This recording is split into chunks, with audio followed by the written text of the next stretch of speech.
So, ito na guys, ang ating munggo today. Ayan. Ito yung content natin.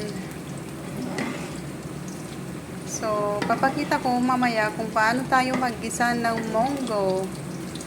Ayan.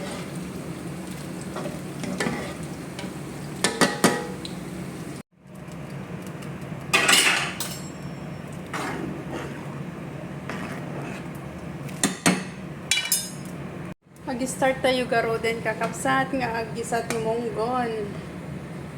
Kaputa napudot dito mantikan, paikisen tayo nga rod dito pariyokin kakapsatan mo malpas tilot-luton. Iyon natin nga rod dito bawang kakapsat.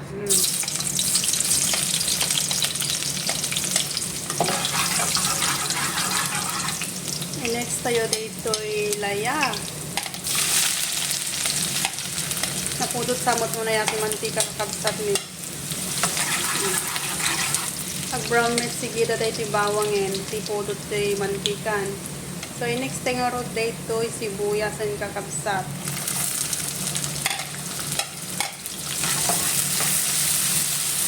Tatay kiwar. Next na natin ang kamatis dahil nag-brown na ang sibuyas, bawang, luya. So, kamatis next. Shake natin. Yan. Para masarap ang ating munggo today. So, dahil nag-brown na lahat, so, next na natin ang konting karne ng manok. Para naman magkalasa ang ating munggo.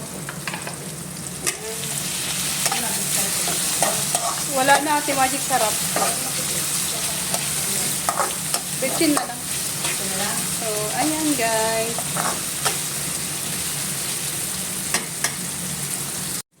So, ayan guys. Nag-brown na ang chicken. So, pwede na natin ilagay ang munggo.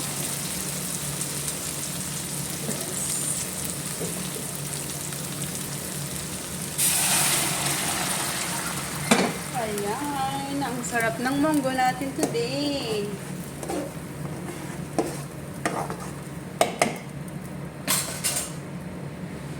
So, transfer natin siya ulit.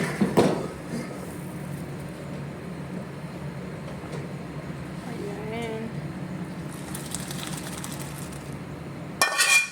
So, ganyan ang magluto. Silus. Ayan guys, kung nakikita yung munggo natin, ang sarap niya. Wala pa yung gulay. Lalagyan natin mamaya ng gulay. Siyempre, nagprito rin tayo ng chicken shrimps.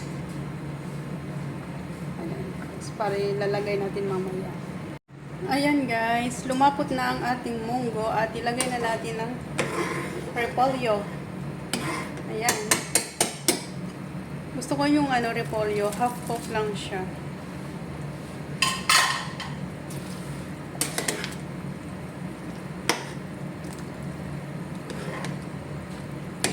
So ito ang ating ulam ngayon.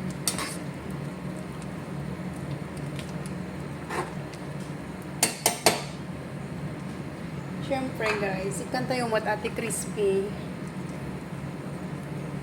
chicken. Tapno na yung imas manin kakabsat na Islam mo chicharonon kakabsat. Satay yung ikloson. Tapno hanggang ma-over dahil repolyo. Ayan. So, bye na mga kamarit, mga ka-team.